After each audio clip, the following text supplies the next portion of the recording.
Herkese salam dostlar. Bugün yenə Jet Sinemada çox maraqlı oyunlarımıza davam edirik. Bugünkü iştirakçılarımız Nigar, Elay, Fidan, Şalalə və Adiladır.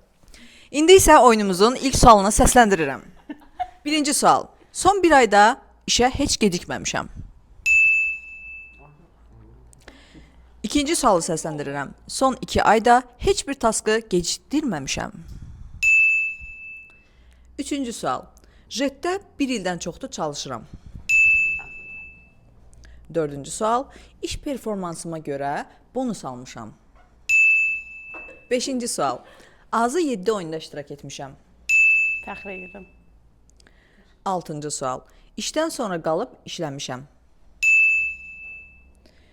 Yeddinci sual. İş yoldaşım ilə dalaşmamışam. Çox. 8-ci sual. İş yoldaşımın qeybətini etmişəm. O qədər. Ay baba. Bu qədər. Ancaq torba tikməklə. Məncə bir alqışlayın. Alqışlar, təşəkkür edirik. Bu oyunda qalib və ya uduzan yoxdur. Prosta sizi yoxlayırdıq. Təşəkkür edirik.